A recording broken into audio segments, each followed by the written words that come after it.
to Atlantic Ocean, upon me hills to country, to educate, elevate, and promote. Yeah,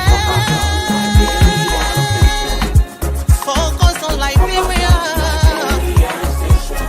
for Liberia, Liberia, for Liberia, yeah. From Monday to Sunday. From Monday to Sunday, it's focus on Liberia.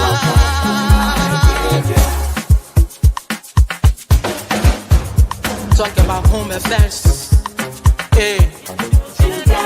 in diaspora, current affairs,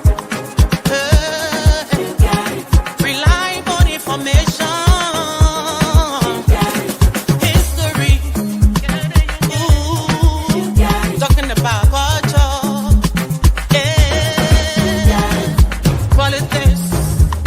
Education, entertainment, business, sports, advertisement, articulation. Focus on Liberia. Focus on Liberia. Focus on Liberia. From Monday to Sunday. Hello, ladies and gentlemen, and welcome to Focus on Liberia Between the Headlines. My name is Dennis Jar, and we are broadcasting from Atlanta, Georgia. Today, there was a Say No to Drug March in Monrovia, declaring the citizens saying, no, we are suffering, our kids are suffering, and so we want government to have serious actions against the fight against the drug epidemic. So, a lot of things, even before that time, we saw the ECOWAS delegation coming to Liberia to talk about the same thing. We saw that the government officials, the Senate legislators, even people from the executive branch, all joined into this protest or march against drugs in Liberia. Looking at this, the president also rolled out a 10-point anti-drug agenda to deal with this epidemic. That's why we have the former deputy director for operation at the LDEA, someone who knows a thing or two about fighting drugs. Mr. Hassan Fadiga is our guest. Welcome, Mr. Fadiga. Hey, welcome, Mr. Ja. Welcome, the panelists. Thank you. Let me also welcome my co-host, Mr. Jimmy Eastman. Welcome, Jimmy, as we talk about drugs. I'm glad to be here, especially with an expert in this arena, so we can get down to the nitty-gritty. Thank you. Thank you, Mr. Eastman. Thank you for having me. Thank you. We want to welcome all our viewers from across the globe. I mean, this drug thing is serious. Almost, somebody tell me, say, almost every family is affected. And so the march today, there's one thing, somebody said during the march, he said, our children are dying. We are mocked in our communities because our sons and daughters have turned into zombies on the streets. We need the government to take this fight seriously. Mr. Fadiga, let me start by asking you, what is your overall assessment of the current state of drug enforcement and substance abuse in Liberia? So today I'm gonna be bold, I'm gonna be blunt. But before I get into your question, I just want to commend the Liberian women, commend everybody that woke up today in the rain to champion this drug cause. I just want to commend them. This is just the beginning of a long fight to minimize or reduce the drug epidemic in Liberia. And I just want to commend those people, commend everyone that came out today in Liberia to protest. with respect to your question, is bad. It's extremely bad. In order for you to know that it's bad, I'm going to give you a mental picture of what is at stake. According to the United Nations Development Fund or Population Fund, 2 in 10 youth in Liberia has either experimented or is actively using drugs. Mind you, according to the World Bank report, last year report, 60% of our population are below the age of 25. The current population of Liberia is 5.5 million. 2 in 10 youth in that group, we're talking about 20%. Mm. And you put a raw figure to that, we're talking about 1.1 million young people. The current growth rate in Liberia, the 2024 statistic is 2.4. If everything remains constant, in 10 years, we're talking about 1.4 million young people that will be hooked up on drugs in this country. A youthful population below 60% of the population. And imagine that amount of people hooked up on drugs. It's a problem for that country. So the drug situation in Liberia is bad. Every dangerous drugs known to man is in Liberia and is there like candy. Every county in Liberia has drug or drug-related issues. Every county. You go to the Fontaine town, the people that bring in the fish, they got young people that are there right now that are trading fish for drugs. You visit the gold mines. You have young people that are there right now that are trading drugs. Hold on, let me say it. Drugs for gold.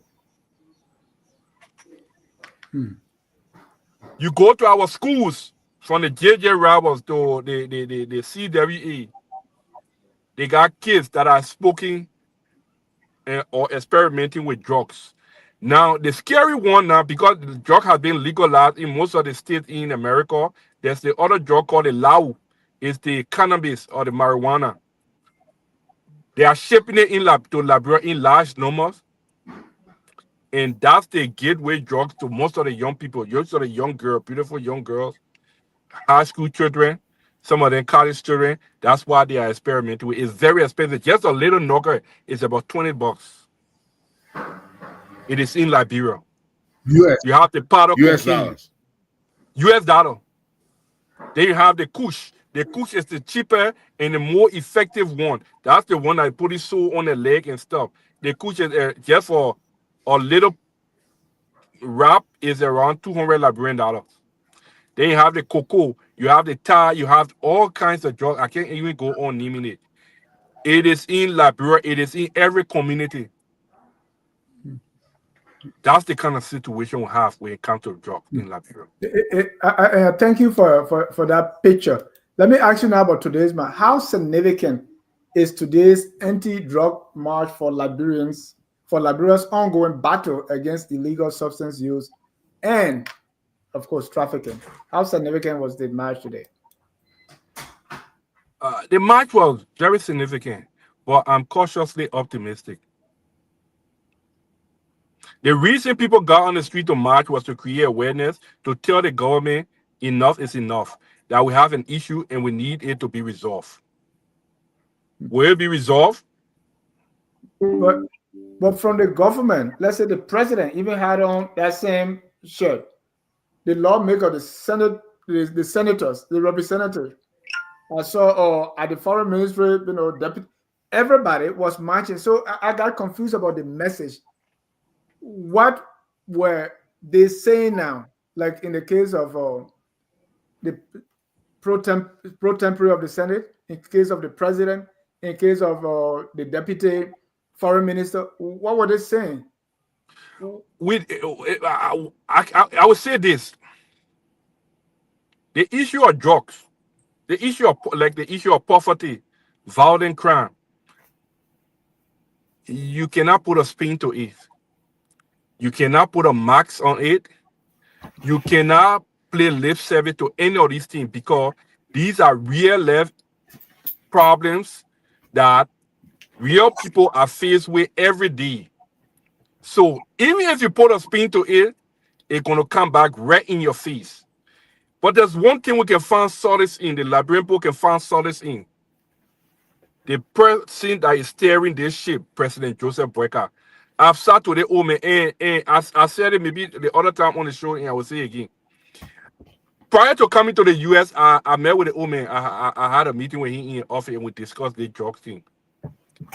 We have a president that is a good listener and somebody that really genuinely want result.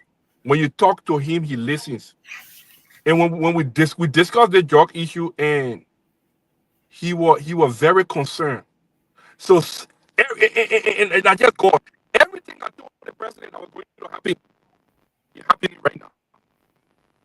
Most people couldn't dare tell me it, but I told him it's happening now. So I know in my heart this president will make Hassan, there's a problem with your audio. We can hear you. Can you hear me now? No. Can you hear me now? No. Is that from my end or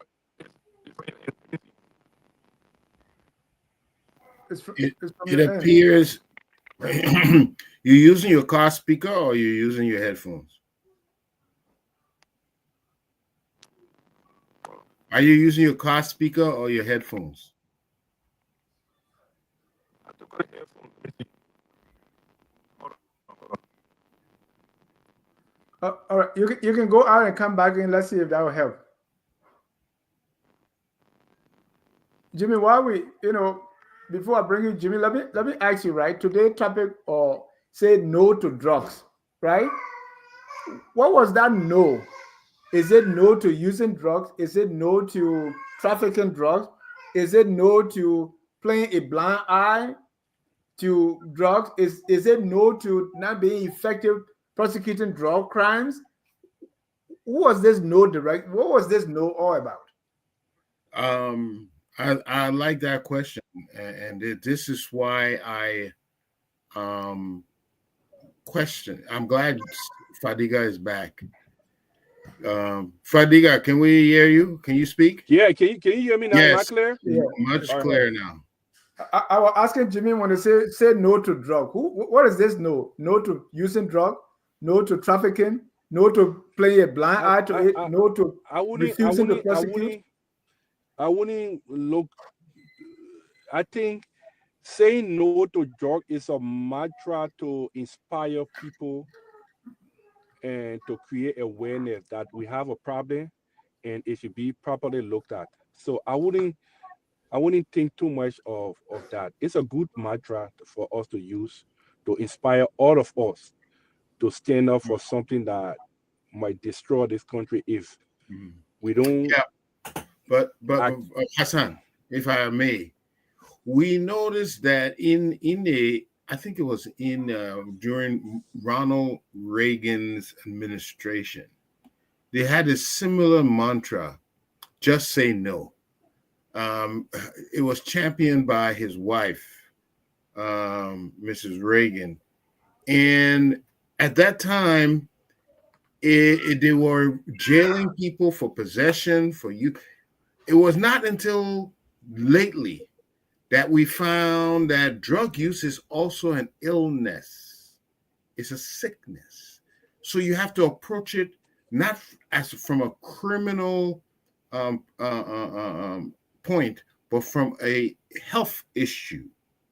Now, that's what they've learned from this. So we saying just say no. We have already seen an example that doesn't work. You have to address root causes for this. I agree. And so really this mantra it just sounds like copycat, whereas it's not effective. Now, so this I agree. I was happy to see people standing up against, the proliferation of drugs. But we saw people in government, in high positions of government, who have the power to enact programs, laws, and whatnot to affect the reduction of drug use. But they weren't part of the program. So what are we really gearing at if the people who can do things about it are also part of the protest? It's unfortunate, but the way things are resolved in Liberia or handled in Liberia is strange, it's unique, and it's different from the rest of the world. If you don't want to get crazy, you just be open-minded about the way things are done. In the West, it is a different ball game. Fighting drugs requires political will. Period. Thank It you. requires political will. Besides political will, it also requires a collective effort. The community has its role. The government has a role. The legislature has a role, which is also part of the government, and including the judiciary. Everybody have their own role to play in this fight. In Liberia, it's a different story. You talk about the root cause. It's one place we need to look at. Why are a lot of people using drugs? Why is drugs so prevalent in Liberia? Based on my experience working as Deputy Director General for Operation, and my experience working in law enforcement and also serving as a treatment specialist, I will tell you why. I wanted to know why. I was curious to know why. So that's why as a Deputy Director, I pushed the limit. I went places that people could dare venture because I really wanted to get first-hand knowledge of what was going. And not only get it, I documented it.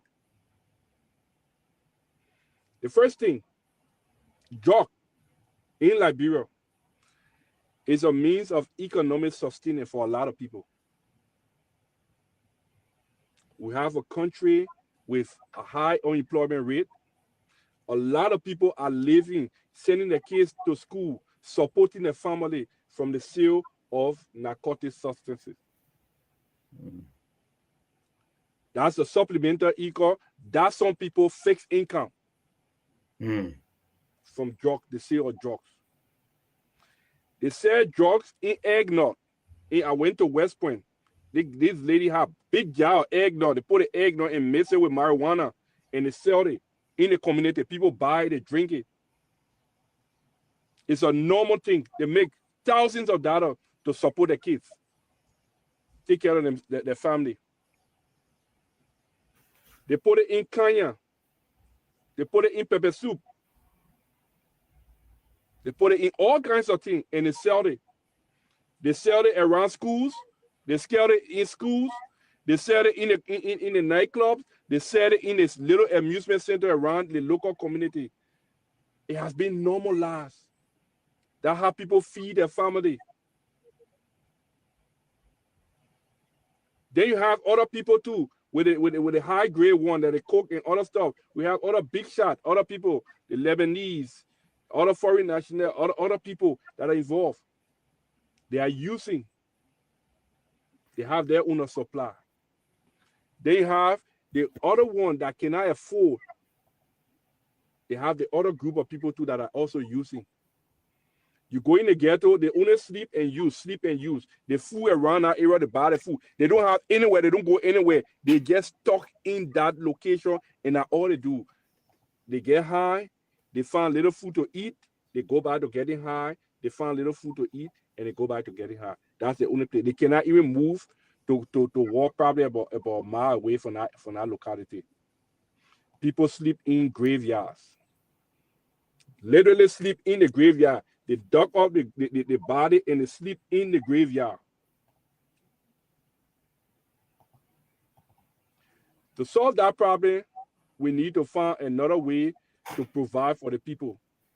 Other countries, they provide a subsidy for people that are involved in, I think, for them to leave from that, and, and find different business to get involved with.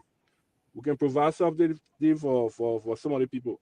Other people use strong enforcement mechanism, enforce the law.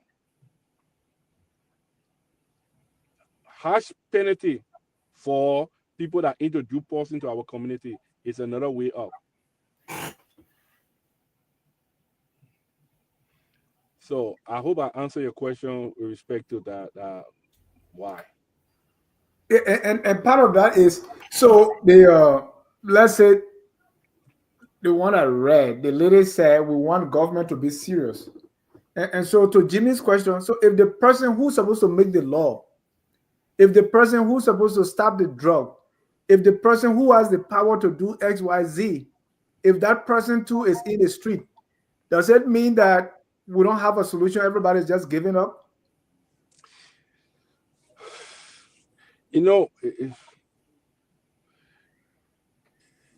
I can tell you there's a solution to solving the drug problem in Liberia. Liberia has a strong drug law. The revised drug law of 2023 is very strong. There's a non-bailable component in it, possession, the sale of drug, the importation of drug, all those things, they are non-bailable. They have the forfeiture component in the law, where if they catch drug in your car, in your dwelling, or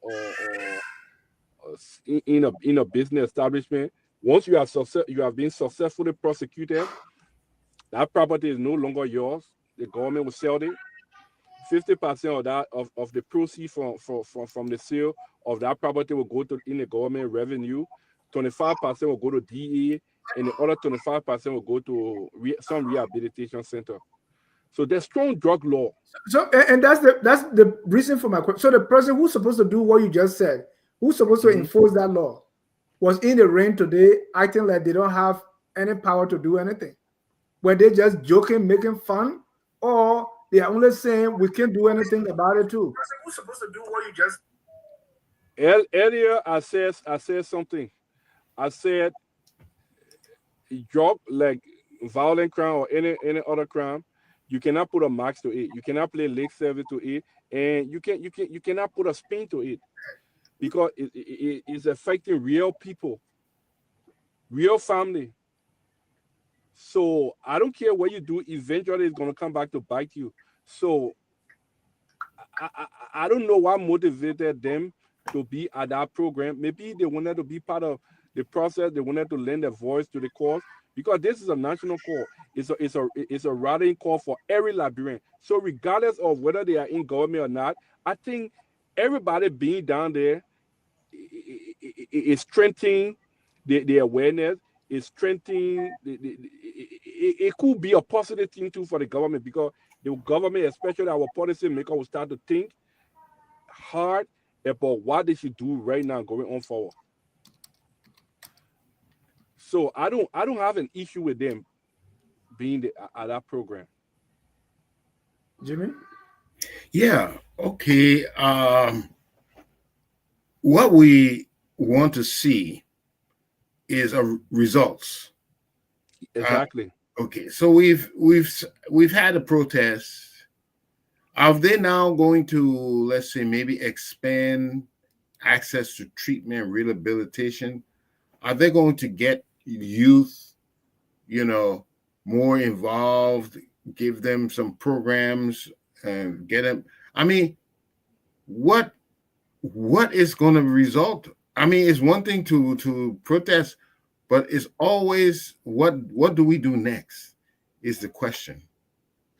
That's a good question, Mr. Eastman. But and I wish that question could be asked to our lawmakers and those in charge of our making. But I can tell you what I would do if I were in that position. Having seen the protests, having seen the cries from our mothers and other Liberians, I would have convened a meeting of experts people with the requisite experience and skill, both in law enforcement and treatment, put them on the table, draw up a comprehensive strategy on how to deal with that. For me personally, what I would do, I would strongly encourage the president to create, through either act of legislation or executive order, the office of the National Drug Czar, like we have in America here. The office of the National Drug Czar will serve as the direct link between the president's office and the drug enforcement agency. So they will steer the national policy on enforcement, on rehabilitation, on other national drug policy. They will steer it. They will provide first-hand information of the drug crisis to the president for him to be able to make informed decisions. What is very troubling here is that people that are heading these things, they are not experts. The president relies on a team. If the team do not provide the requisite information, first-hand information for him to make informed decision, he's not going to make the right decision. And that's what troubles me the most. We need people that know what they are doing from day one. This drug thing is not like buddy thing. It's a serious thing. It's a real life thing that affecting every family in Liberia.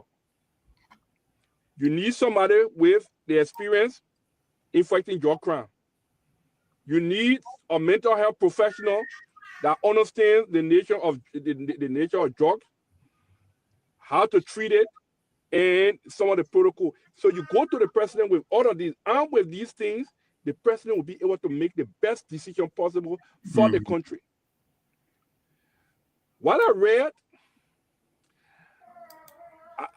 I try to be politically correct because I don't want to ruffle feather before they say Fadiga again, or he's better because he was now a DEA port. Some people have reached out to me and say, my man, we don't even want for you to talk about it. You already told the president, you already told people, just leave that thing. How can you, as a Liberian, with the experience, with first-hand knowledge on what is unfolding in your country, just ignore it and pretend that it doesn't exist? I cannot. And some people will rather think that I'm only speaking up because I want to be rehired or reappointed. No patriotic Liberian with first-hand knowledge of the devastating effect of drug in Liberia will remain mute. I saw it firsthand. I know what I saw.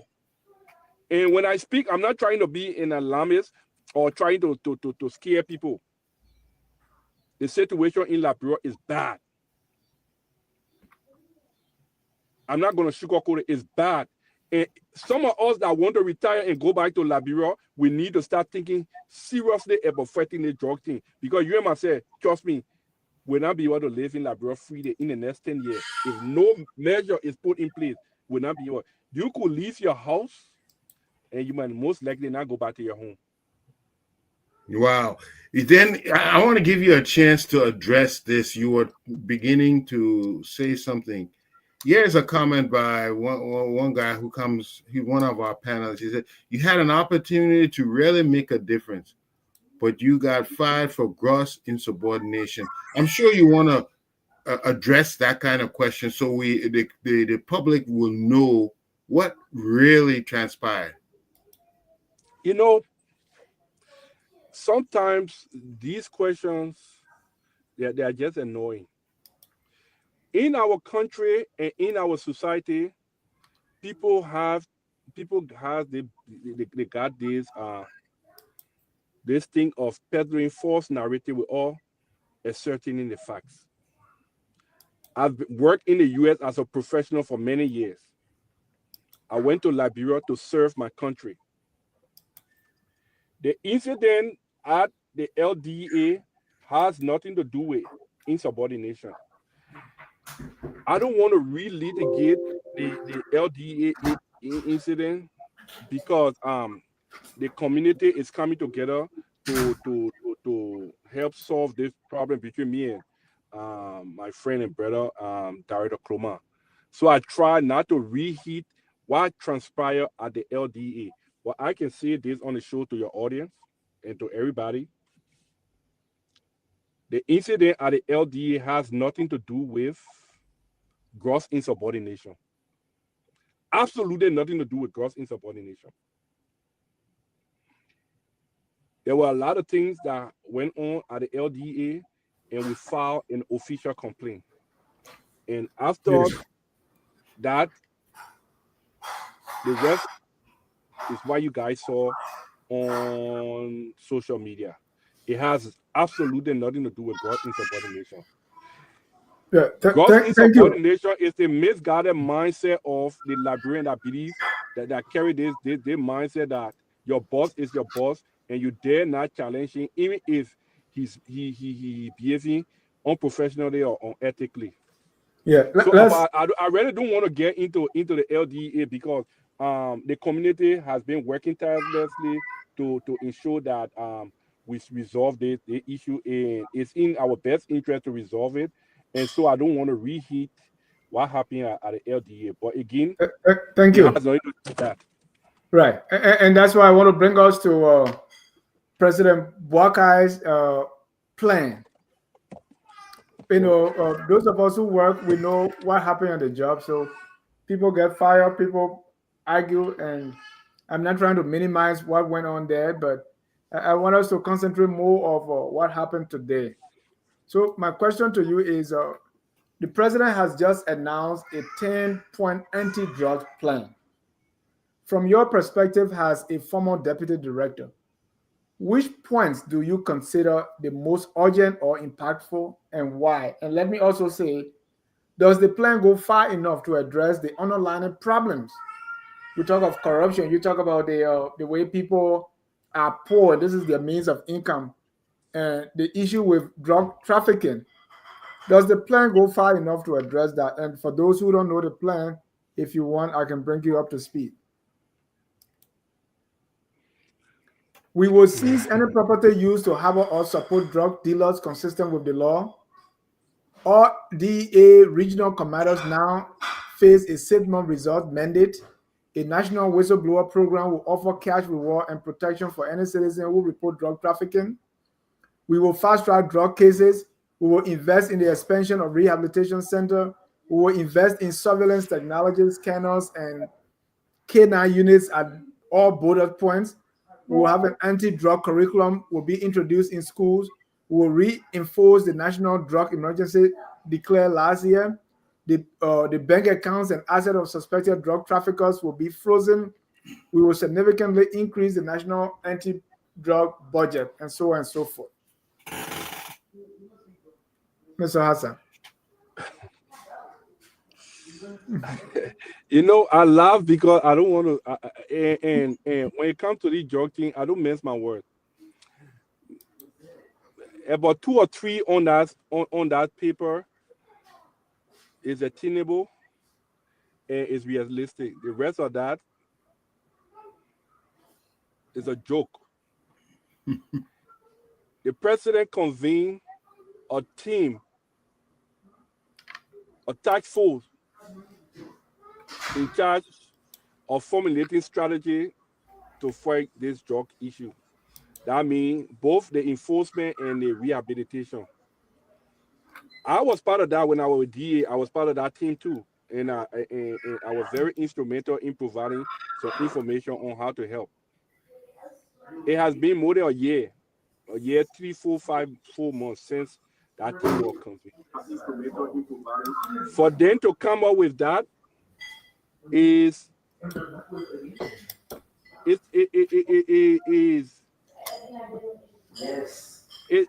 doing the president a disservice. I will tell you why. They talk about forfeiture or people with drugs. In our new drug law, on our new drug policy, there's a forfeiture component in that in that policy. So why are they including it in there? Somebody behind you looks scary. Or somebody. Oh, somebody walking. So Yeah, somebody was walking. I think it's the neighbor. So the full feature component of that were included in the policy is also part of what the 2023 revised drug law. You cannot see somebody horse just like that. You cannot. It has to go through several processes. So that's not going to happen. That's not how we solve it. It's part of it's part of the deterrent mechanism, but that shouldn't be a priority right now. Hmm. So Hassan, 1 minute. I hear what you're saying. The question is, does this plan go far enough? But let's talk true. No, Let's talk true. no. We know how bribing is prevalent in our community, in our society. And drugs, the people who dealing with this, they will have enough finances to bribe their way out of any situation. There was a drug bust recently, I'm sure you know about it, at RIA, where the U.S. Embassy informed the Liberian people, the Liberian enforcement, about a drug that was coming in the country. They seized the drugs, carried the people to court, and those people went away scot-free in the end. Nothing. They were prosecuted, and they were the court dismissed the case or whatever. So how can we effectively promote a drug enforcement with the lucrative finances that the drug industry brings to? The first thing I would talk about, and I will continue to repeat on the issue, is political will. The president needs to bring in place the right team that have the requisite knowledge and expertise in this area to inform him on the right course of action to fight this thing. Not just every Tom, Dick, and Harry. We need people that understand and know exactly what they are doing to lead this effort. In that stuff that they wrote, they talk about the LDEA. Many of the regional commanders, they got close tie. All of them got close tie to drug dealer. All of them. They're not even sort of be with DEA. Many of them should be fired and prosecuted. All of them. So by you telling a drug dealer or recycler of drug, somebody that is heavily involved, that got ghetto, someone that is receiving money from drug dealer and lying in to go and recycling drug, you give them 6 months benchmark for them to do it. It's a joke. You're paying a DEA agent that been in the food for many years, $125 sector head, $125, $225, and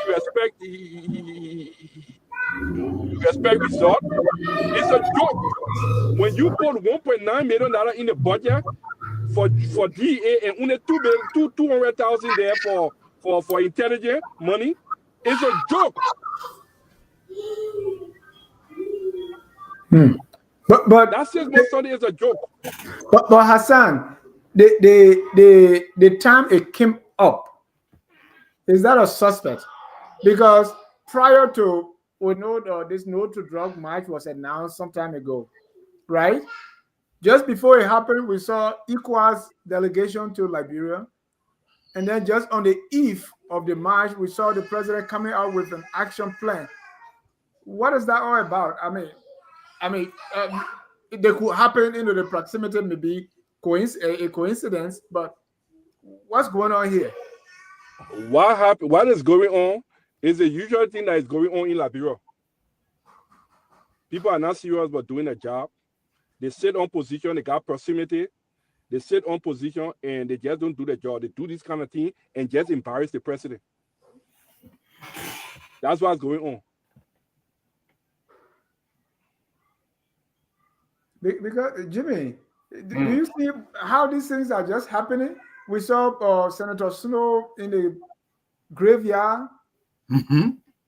Now we see the president coming up with this plan. Really, what I was looking for in that, and Hassan, you can chime me on this one.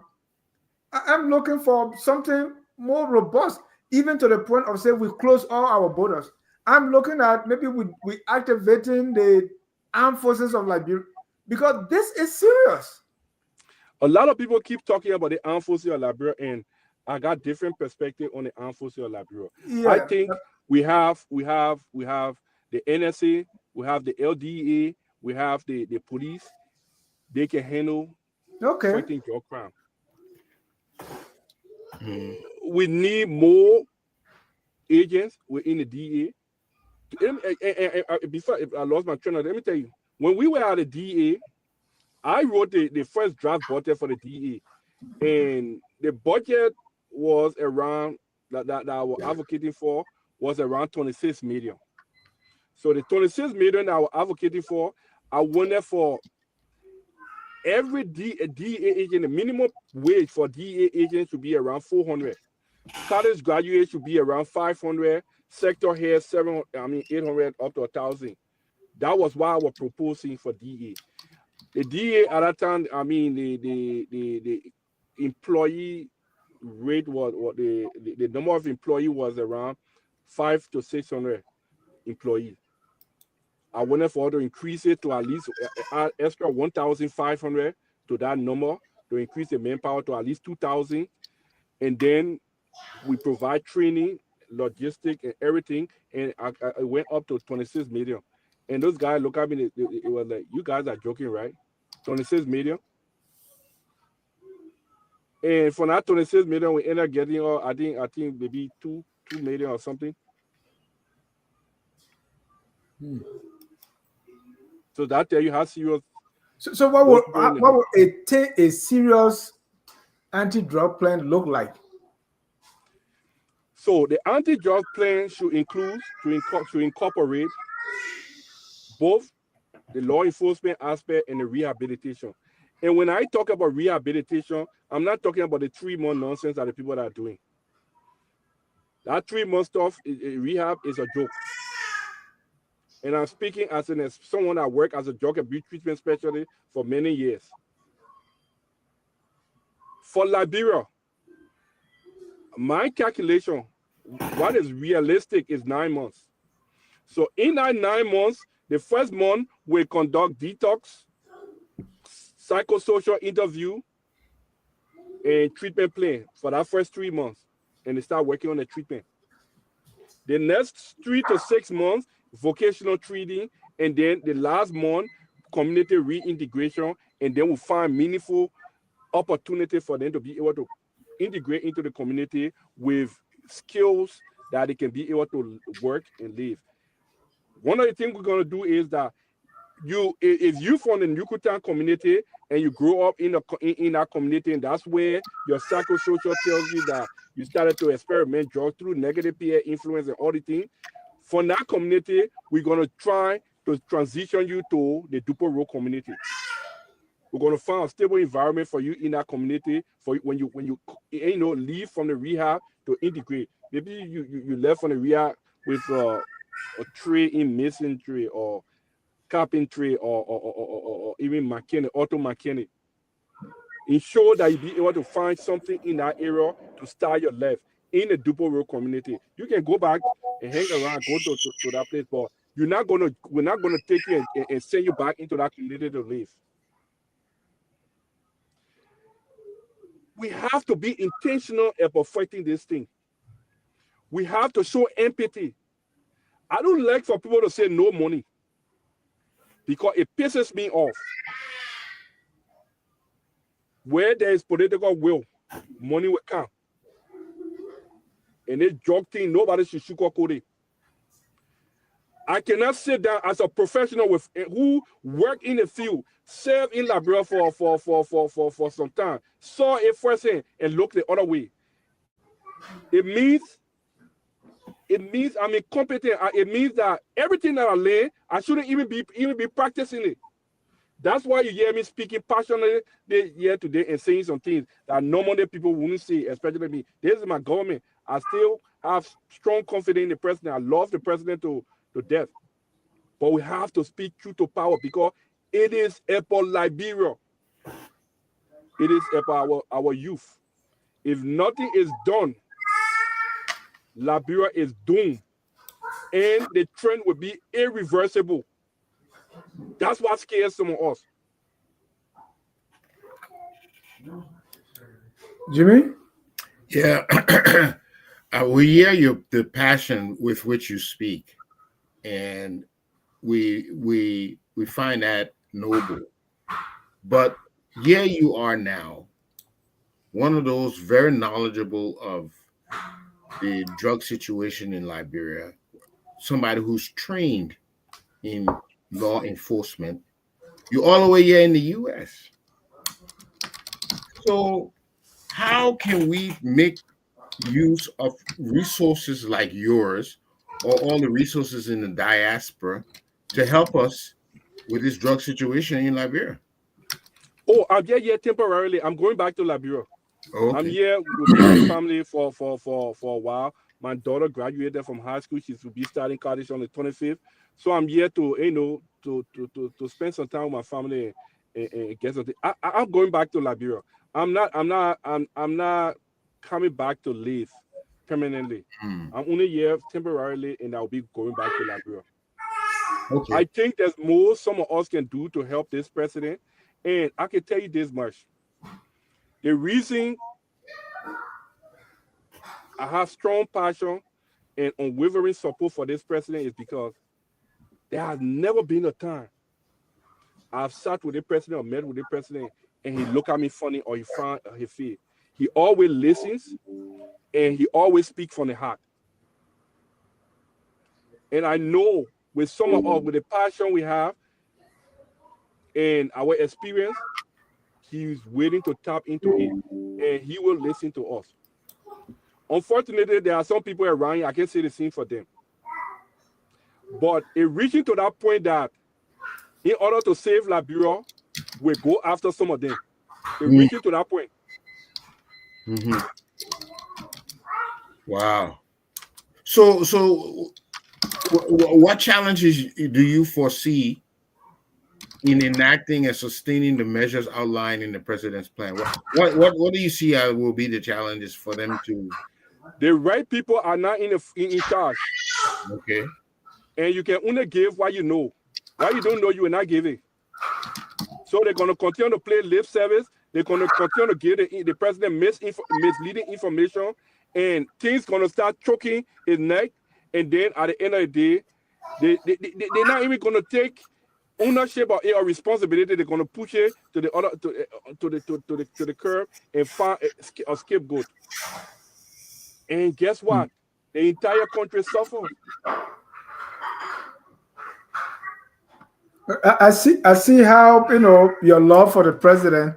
I don't want to say you're trying to exonerate him, but the buck stops with him. Why is he getting people around him that are not able to do the job? It's not about getting people around that are able to do the job. When you are in government, the situation is a little bit different. I've never worked for government. I don't know. Okay, then you will not know. When you are part of a government, you rely on people that you trust, people that you feel comfortable working with. You have the president has, he always says 5.5 million people to cater to. He has probably coming from, look, when you are president, every day you get people coming in your ear. Every day he's not a young man. You rely on people around you. And believe me, sometimes some of the information doesn't reach him. They got a way of building that net around you. Some document, you're not even going to see it. Some information, you're going to see it later on in the future. It's difficult. It's difficult to understand. You have to work in government firsthand, and be around either the presidency or people around there to really understand what I'm saying. So I wouldn't fault him 100% for this, but again, leadership start with him. his leadership will inspire the whole thing. So I do agree with you to a certain extent. But again, the team around him started to tie the bootstrap and gave him the right information for him to be able to handle this and challenge this hands on. Let's go to the regional and international cooperation. I remember at a time, I think there was $100 million drug that came in the country. Mm-hmm. These things happen, and the Freeport, the RIA, the border, the Sierra Leonean border, everywhere, drugs coming from there. Now we saw this equals delegation. My question is,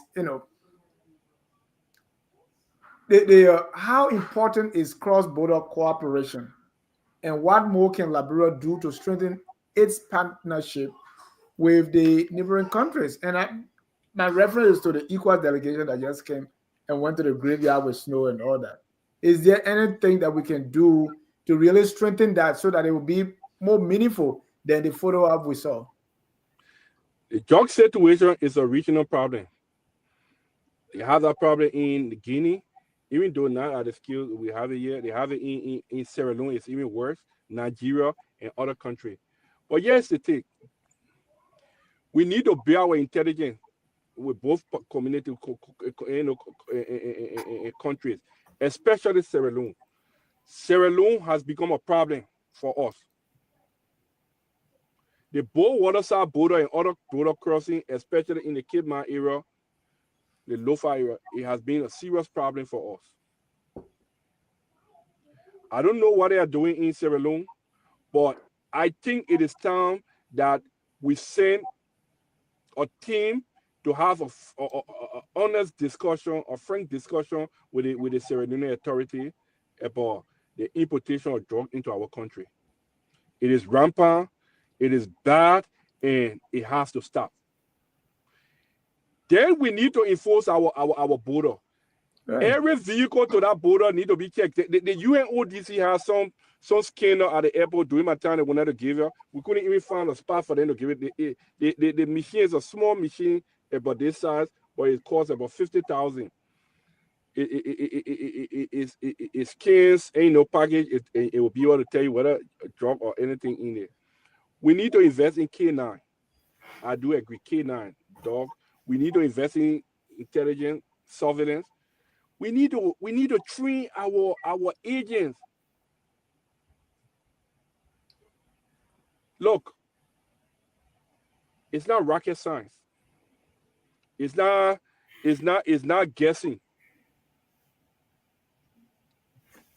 And you train the people, and you provide the necessary logistic, financing, pay, you will get result. If you hold DEA agent accountable by firing people, not only firing them, prosecuting them, you will get result. Hassan, I get this thing with K9 and scanning. Is the problem that they don't know that the drug coming?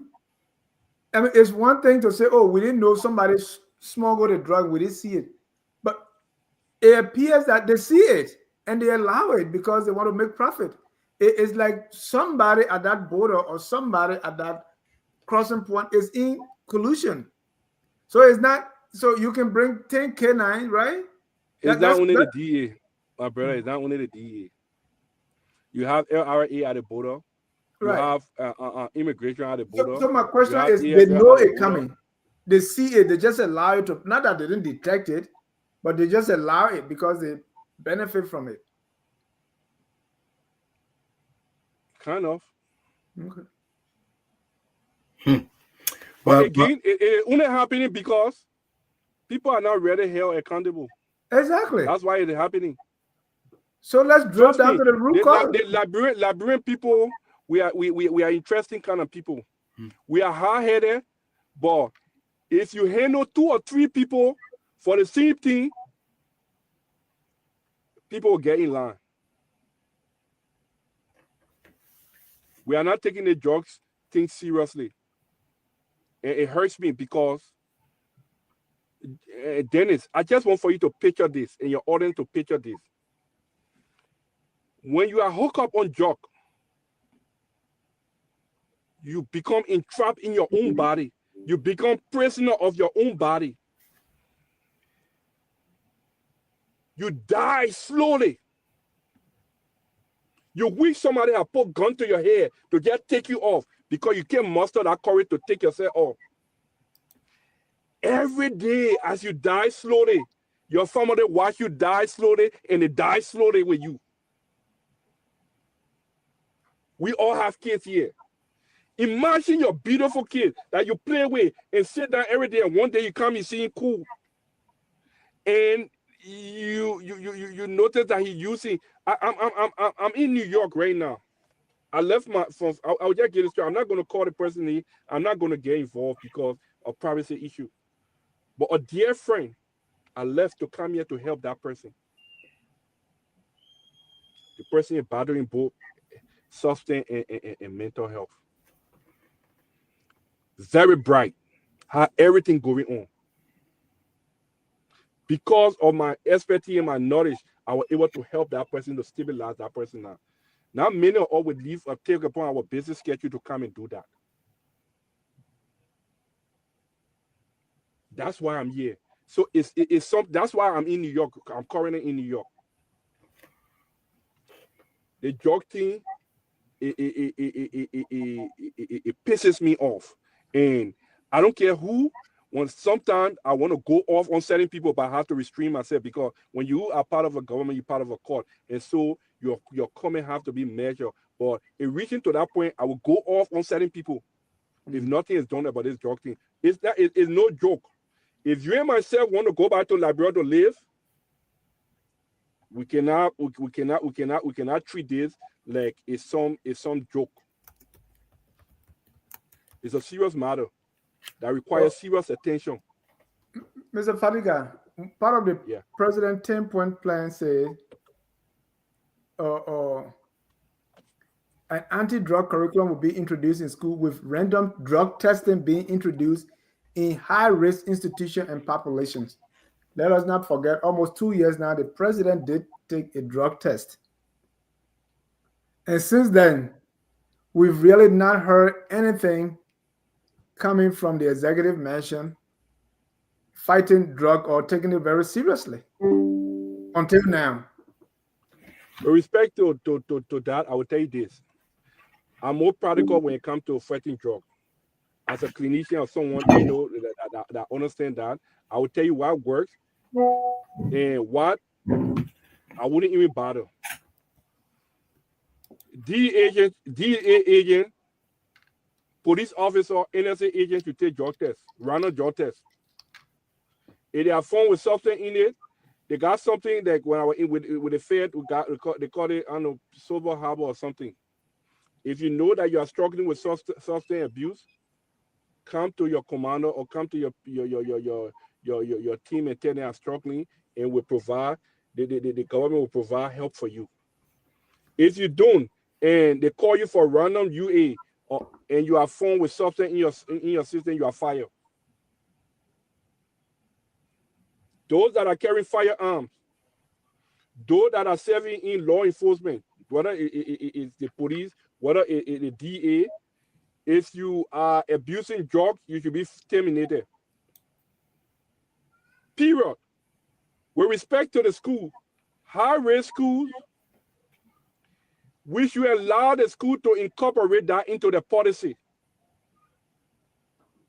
I don't want for the government to stretch themselves to get involved in the school with the drug test. Let the school incorporate it in the policy and make it a way that, in such a way that they can expel people for using it when they do that in the high-risk school. Let the school take ownership of that. The government shouldn't get involved in it. With respect to government employees, random tests in America, especially with the federal government, they do random tests most of the time. So I don't have problem with it. But I can tell you, we need to focus on certain groups, because it's those groups that will affect change. And we shouldn't waste our time on those people that will not that have zero meaning, to the fight. Thank you. Well, ladies and gentlemen, if you're just joining us, we are in conversation with Mr. Hassan Fadiga. He's the former deputy director for operation at the LDEA, and we are talking about the Liberia Anti-Drug Initiative. If you want to join the conversation, please call in. You have the number on the screen, like 605-313-6004. Code is 791-403 #. Jimmy. Yeah. So, Hassan, Yes, sir. given your vast experience and reflecting on your tenure at the LDEA, what lessons have you learned about what works and what doesn't in Liberia's anti-drug fight? Yeah. That's a good question. The lesson learned: do not conform. Mm-hmm. Do not conform. Even if it means losing your job, do not conform. I serve in federal law enforcement in the U.S. for over 9 years. I've had extensive training, education in this field. I went to Liberia and I was told, just conform, because the way it is done here is different. You have to just work with the program. That's how it is done here. So everything that I learned, the professionalism, the ethics, and everything that I learned, I should throw it off the road and look the other way. Mm-hmm. I refused. I did something that till this day, some people, they are still afraid of me because they can't trust me. Mm-hmm. I had a friend and a brother who was my supervisor. I saw something. We had a conversation about that. I mustered the courage to file an official complaint. Mind you, me and this person from the same tribe. You basketball, right? Yeah, no, I just trying to recognize now. Yeah. Yeah, that's a very slippery slope. It's a very slippery slope. I don't you know what I'm saying? And I was told to conform. Why I'm not going to get into the case, because I mean, this guy is my friend. I will hope we ain't no scratch everything off. But I'm just saying that when you talk about what lesson learned, I refuse to conform. I was relieved from everything that I father was because I refused to conform. The lesson learned today in the US and in Liberia, people can walk to me and tell me thank you. I know your effort at the LDEA, and we know what went wrong. Beyond you, we can put our neck on the guard for you. You're a man of integrity. We respect you.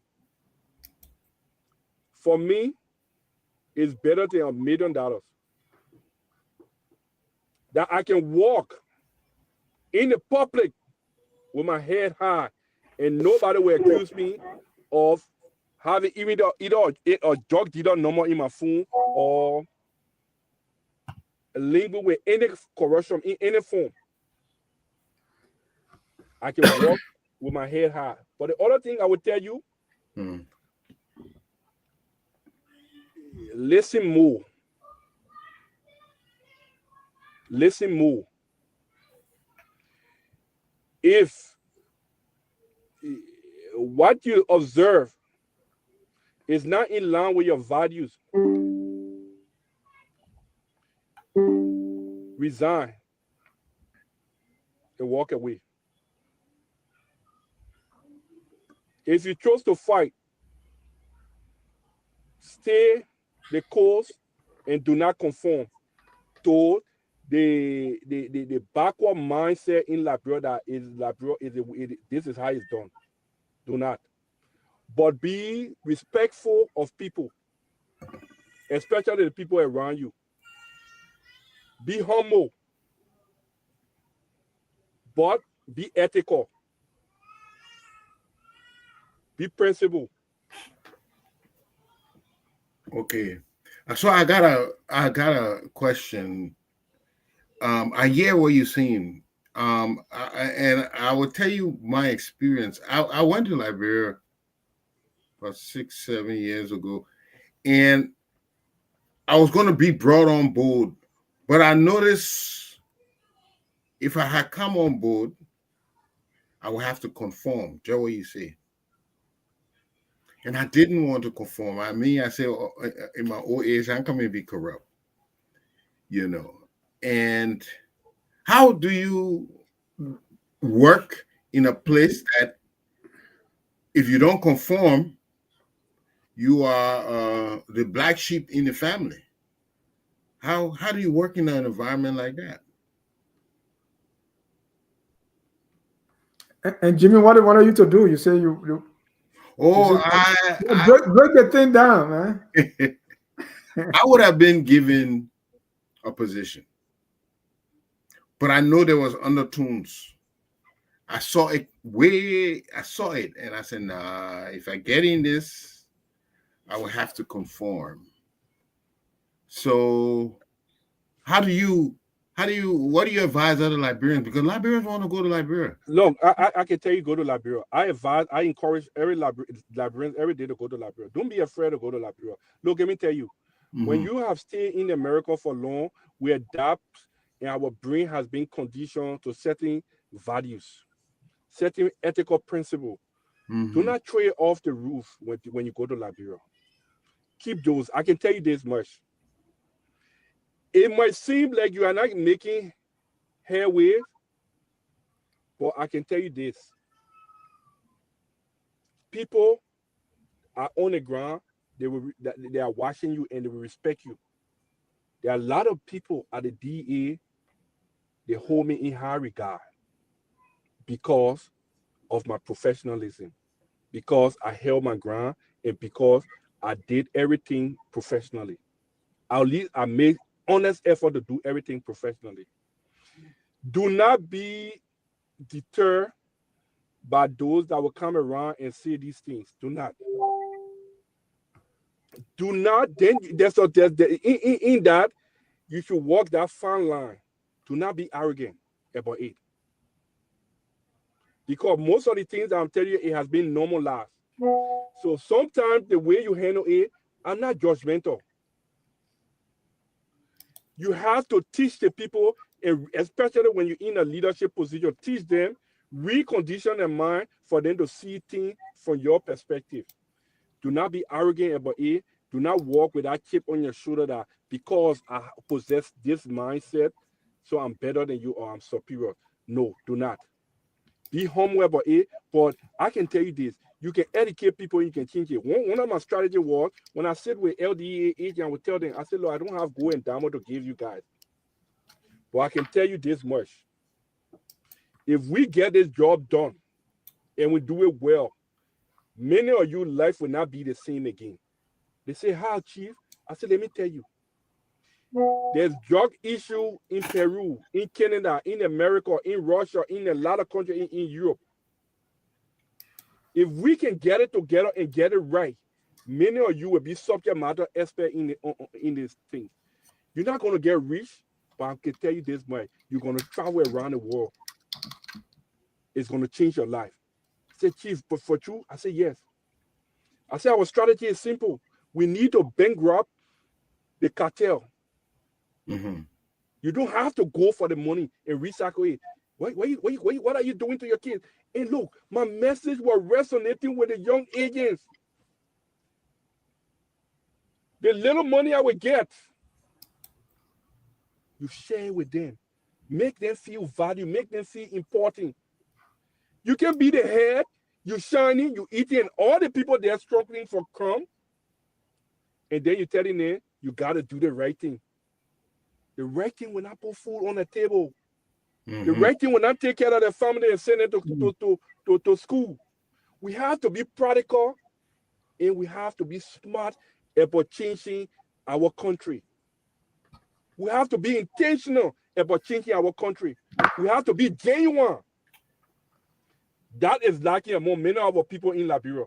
Unfortunately, even in the government, my own government. Thank you. Thank you. Jimmy, we close in 5 minutes. You got any other question for the No, I think you have done a good, pretty good example for us to follow. You know, some would say, it's a hard road, but It is. the straight and narrow is always hard. but And what do you want to say, John? no, Hassan, how can we better involve communities, civil society, organization, the youth, even our places of worship in the fight against drugs? One strategy I use is simple. Identify those communities, especially what we call the hotspots. Convene a town hall meeting. I did it. I think some of my video, maybe you saw it. A town hall meeting. You'll be surprised. People went to that town hall meeting. They were very engaged. Speak with them.